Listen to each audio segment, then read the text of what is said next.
Hello students, good morning to everyone. Today in this class we are going to do our work in English and then in Hindi. In English our topic is going to be question words. हम क्या देखने वाले हैं students? Question words. Question वाले words हम देखने वाले हैं जो WH से start होते हैं students. What, who, where and then when. Yes students, what? WHAT. What? What means क्या? WHO. Who means कौन. WHERE. Where. Where means कहाँ. WHEN. When means कब. इसके रेलेवेंट हमें कुछ एक्सरसाइज भी दिया हुआ है स्टूडेंट्स जो हम आगे की वीडियो में करेंगे. एंड देन इन हिंदी, और हिंदी में आपका टॉपिक रहेगा बेटा पार्ट 2. आज हम क्या देखेंगे? पार्ट 2 परख. So students let's start.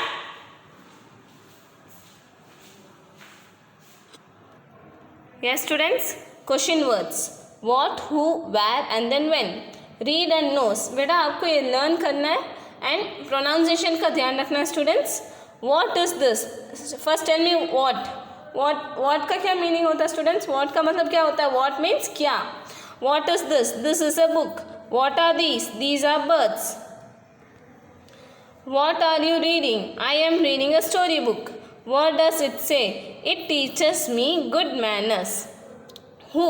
आप क्या देखेंगे स्टूडेंट्स? Who का मतलब कौन. Who is the girl? She is my sister. Who can open it? I can open it. Who cooked rice? My mother cooked rice.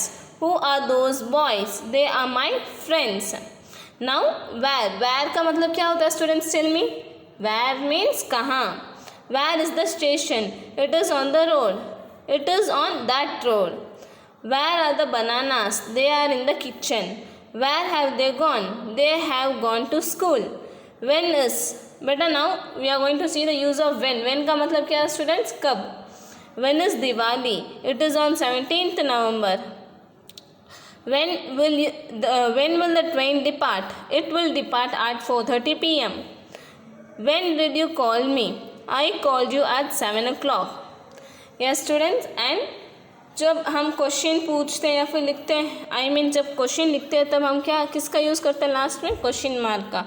Yes students. Then question वाले words students सिर्फ WH से start नहीं होता है, helping verb से भी start होता है.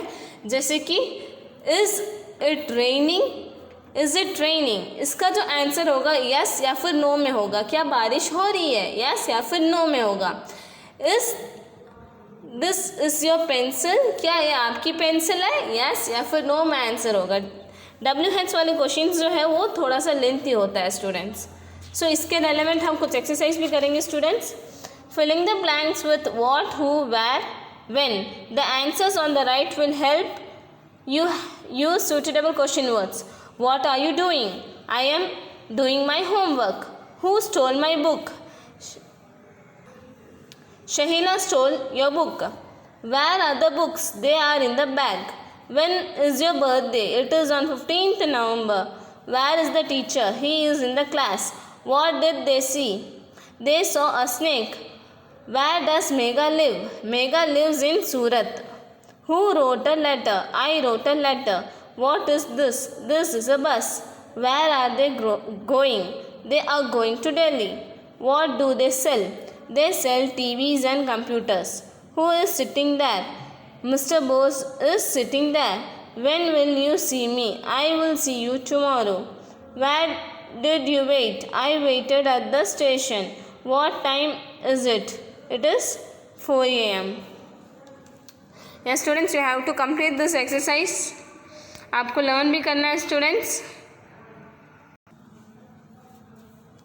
जी स्टूडेंट्स, अब आपका कार्य हिंदी विषय में पार्ट 2 लेसन जो है सेकंड लेसन है, द्वितीय अध्याय है जिसका नाम है परख. परख का मतलब होता है किसी व्यक्ति की पहचान करना. मतलब हम अपने तरीके से जब किसी व्यक्ति का मूल्यांकन करते हैं, उसकी पहचान करते हैं, उसे परख कहा जाता है. अब इस पाठ के बारे में इसमें हम क्या अध्ययन करेंगे? लेखक श्री मनोहर चौहान, और लेखक मतलब जो इस अध्याय को लिखने वाले उस लेखक का नाम श्री मनोहर चौहान है. अब मनोहर चौहान ने इस पाठ में क्या बताया है? मनोहर चौहान ने प्रस्तुत पाठ में प्राचीन काल के प्रसिद्ध रसायन शास्त्री नागार्जुन के माध्यम से बताया है कि सेवाभावी व्यक्ति ही अच्छा चिकित्सक सिद्ध होता है। अब इसमें श्री मनोहर चौहान लेखक ने इस अध्याय में हमें ये बताया कि प्रसिद्ध जो पुराने समय में प्राचीन समय में जो फेमस प्रसिद्ध रसायन शास्त्री, रसायन का मतलब जो केमिकल, उनके माध्यम से जो नई नई औषधियों का निर्माण करते थे, तो उन व्यक्ति का नाम, जो डॉक्टर थे, जो चिकित्सक थे पुराने समय के, उनका नाम नागार्जुन है। और वो सेवाभावी व्यक्ति, सेवा का स्वभाव उस व्यक्ति का अत्यधिक था।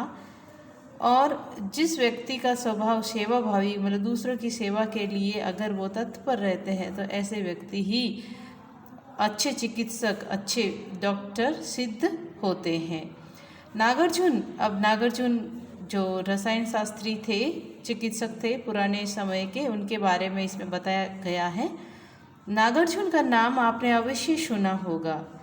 वे प्राचीन भारत के प्रसिद्ध रसायन शास्त्री थे। नागार्जुन पुराने समय में भारत के सबसे प्रसिद्ध रसायन मतलब जो अलग अलग केमिकल से जो नई नई औषधियों का निर्माण करते थे, तो पुराने समय के प्रसिद्ध जो चिकित्सक थे उनका नाम नागार्जुन था। अपनी प्रयोगशाला में वे दिन रात काम करते थे। उन्होंने अनेक असाध्य रोगों की दवाइयाँ तैयार की थी। अपने जो प्रयोगशाला जिसमें वो दिन रात कार्य करते थे नई नई औषधियाँ बनाने का, और उन्होंने असाध्य मतलब ऐसे ऐसे रोग, बीमारियाँ जिनकी दवा संभव नहीं थी, लेकिन उन्होंने अपनी प्रयोगशाला में नई नई औषधियों का निर्माण किया, मतलब उन्होंने नई नई औषधियाँ दवाइयाँ तैयार की थी। उनका नाम दूर दूर तक फैल गया था। एक बार नागार्जुन ने राजा से कहा, काम बहुत है, संभल नहीं रहा, कोई सहायक चाहिए। राजा ने उत्तर दिया, कल हम आपके पास 2 योग्य नौजवानों को भेजेंगे, किसी को भी चुन लीजिएगा। अब क्या हुआ था कि अत्यधिक वर्कलोड, जो काम का प्रेशर था, वर्क उनका ज़्यादा था, तो नागार्जुन संभाल नहीं पा रहे थे इस काम को। तो उन्होंने वहाँ के जो राजा थे, क्योंकि उस समय राजा ही राज्य करता था, तो राजा से कहा कि बहुत अधिक काम होने के लिए मैं अकेला संभाल नहीं पा रहा हूँ और मुझे किसी सहायक मतलब किसी हेल्पर की सहायता करने वाले व्यक्ति की ज़रूरत है। तो राजा ने उससे कहा कि कल मैं आपके पास 2 व्यक्तियों को भेजूँगा, ठीक है, आप उसमें से किसी को भी चुन लीजिए। अब उनमें से आपको कौन सा चाहिए, उस व्यक्ति का चुनाव आप खुद करोगे। अगले दिन सुबह सुबह 2 नौजवान आकर नागार्जुन के दरवाजे पर खड़े हो गए। नागार्जुन ने उन्हें आदर के साथ बिठाया और पूछा कि कौन कितना पढ़ा लिखा है। दोनों एक जैसे पढ़े लिखे थे, उनकी अन्य योग्यताएं भी एक जैसी थी। नागार्जुन चक्कर में पड़ गए कि किसे रखे और किसे जाने दे। अब क्या हुआ था, राजा के द्वारा 2 व्यक्तियों को नागार्जुन के घर भेजा गया था। तो दोनों व्यक्ति की जो एबिलिटी थी, योग्यता थी, सेम थी, मतलब जो पढ़ाई का उनका जो स्टैंडर्ड था, जो जितने पढ़े हुए थे, उन दोनों की स्टडी भी, अध्ययन भी समान ही था। तो अब इन दोनों में से किसको सेलेक्ट करें, तो नागार्जुन कन्फ्यूज में हो गए कि अब मैं इस दोनों में से किस व्यक्ति को सिलेक्शन करूं। आखिर में उन्होंने दोनों को एक एक पदार्थ देते हुए कहा कि ये क्या है मैं नहीं बताऊंगा, इसे खुद पहचानो और इसका कोई भी एक रसायन अपनी इच्छा अनुसार बनाकर लाओ, फिर मैं सोचूंगा कि किसे अपना सहायक बनाऊं। तो उन दोनों व्यक्तियों की, नौजवान व्यक्तियों की परीक्षा लेने के लिए नागार्जुन ने उसे एक पदार्थ दिया, ठीक है। उन्होंने उन्हें कुछ वस्तु दी और कहा कि अब क्या करो कि आप इसको पहचानना है कि ये कौन सा है, इसका ये जो वस्तु मैंने आपको दी है, इस तत्व का नाम क्या है, और इससे आप अपनी इच्छा अनुसार कोई भी उनसे क्या करना है, अपनी इच्छा अनुसार लाओ, बोले इसका कोई भी एक रसायन, इसका आपको एक रसायन बनाना है और आपको मुझे मेरे पास लेकर आना है, फिर मैं इसके बारे में सोचूंगा कि किसे मुझे अपनी सहायता के लिए रखना है। जो आज्ञा दोनों युवकों ने कहा, दोनों व्यक्तियों ने कहा कि जैसा आपने कहा हम वैसा करेंगे। मैं परसों शाम तुम दोनों की राह देखूंगा। नागार्जुन ने वापस कहा कि कल का दिन आपके पास है, परसों आप दोनों यहाँ आना। अवश्य आचार्य जी, कहकर दोनों युवक चलने ही वाले थे कि नागार्जुन ने फिर टोका, और सुनो, अभी घर जाने से पहले पूरे राजमार्ग को पार करना। युवकों को आश्चर्य तो हुआ कि राजमार्ग को पार करने के लिए आचार्य क्यों कह रहे हैं, मगर उन्होंने कोई पूछताछ नहीं की।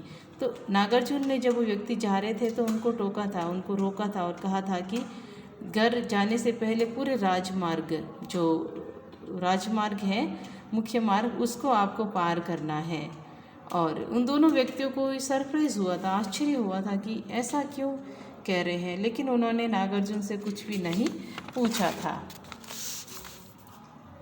आचार्य के पांव छूकर वे विदा हो गए।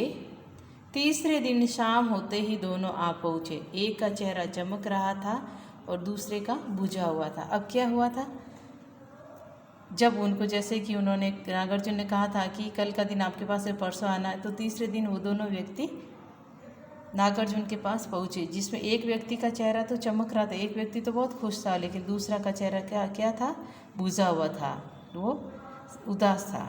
नागार्जुन ने पहले उसी से पूछा, तुम उदास क्यों हो भाई? तो पहले नागार्जुन उसी से पूछा कि आप उदास क्यों हैं? आचार्य जी, मैं आपका अपराधी हूँ। उस युवक ने क्या कहा कि आचार्य मतलब ये जो कोई बड़ा व्यक्ति होता है तो उसके संबोधन के लिए इस तरह के शब्दों का उपयोग किया जाता है कि आचार्य जी, मैं आपका अपराधी हूँ। युवक की नज़रें झुक गई। आपके लिए पदार्थ को मैंने तुरंत पहचान लिया था, किंतु उसका कोई भी रसायन मैं तैयार नहीं कर सका। इस पर पहला युवक तपाक से बोल उठा, आचार्य जी, मैंने रसायन तैयार कर लिया है। नागार्जुन ने उनके बने रसायन की जांच की, गुण दोष पूछे। युवक ने सभी उत्तर सही दिए।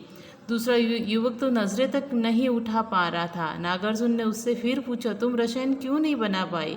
अब इस तरह से नागार्जुन ने क्या उन दोनों व्यक्तियों से पूछताछ की। तो पहले वाले व्यक्ति ने तो रसायन नहीं बनाया था और दूसरे व्यक्ति ने बना लिया था, और उससे कुछ गुण और दोष भी पूछे थे उस रसायन के बारे में। तो उस व्यक्ति ने फटाफट उन सब के उत्तर दे दिए थे। अब आगे का, यहाँ से इस अध्याय का हम अगला जो हमारी वीडियो होगा उसमें हम आगे के अध्याय के बारे में बताएंगे। अब कुछ प्रश्नों और उनके उत्तर आपको लिखने हैं। जैसे शब्दार्थ यहाँ पे दिए हुए हैं, जिनको आपको अपनी नोटबुक में लिखना है। ये आपका गृह कार्य रहेगा। इच्छा अनुसार मतलब इच्छा के अनुसार, अपराधी मतलब अपराध करने वाला, नियुक्त करना काम पर लगाना रखना, परख मतलब जांच या परीक्षा, असाध्य रोग जो रोग बिल्कुल ठीक न हो या कठिन बीमारी, आज्ञा अनुसार आज्ञा के अनुसार, कहने के मुताबिक, रसायन शास्त्री रसायन शास्त्र के ज्ञाता, जानने वाले रसायन शास्त्र के पंडित, राजमार्ग मुख्य मार्ग, सहायक सहायता करने वाला, चिकित्सा मतलब इलाज। अब उच्चारण करना है आपको, इस तरह से प्रोनाउंस करने हैं। प्रयोगशाला, इच्छा अनुसार, नागार्जुन, असाध्य, रसायन शास्त्री, आज्ञा अनुसार। अब सोच समझ कर बताइए, आचार्य ने राजा से क्या कहा? इन प्रश्नों के उत्तर आपको लिखने हैं।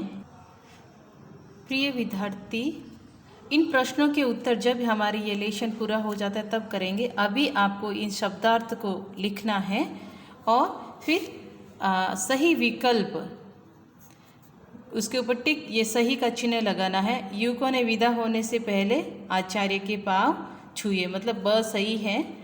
नागार्जुन ने किस युवक को अपना सहायक चुना? जिसने बीमार व्यक्ति की सहायता एवं सेवा की थी, इसका भी ब सही है। नागार्जुन कौन थे? रसायन शास्त्री, ब सही है।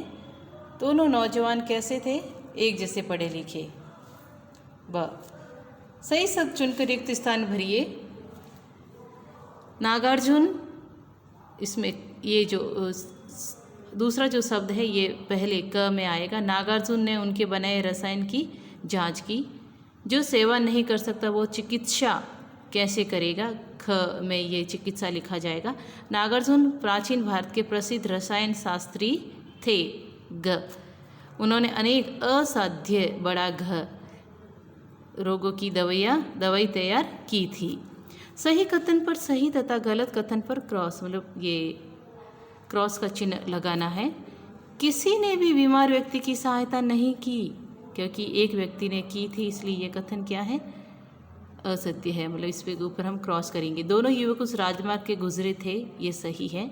दोनों युवक रसायन नहीं बना पाए, नहीं, एक व्यक्ति नहीं बना पाया था और एक ने बनाया था, इसलिए ये कथन असत्य है। राजा ने नागार्जुन के पास 3 युवक भेजे थे, नहीं, राजा ने नागार्जुन के पास 2 युवक भेजे थे, तो ये कथन असत्य है, इसलिए हमने क्रॉस किया। नागार्जुन ने दोनों युवकों को एक एक पदार्थ देकर उनका कोई रसायन बनाकर लाने को कहा था, ये कथन सत्य है। इस तरह से ये 3, 2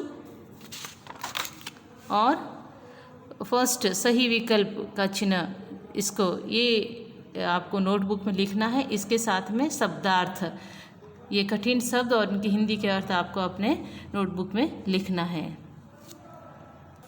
Yes, students. Thank you, students. Have a nice day.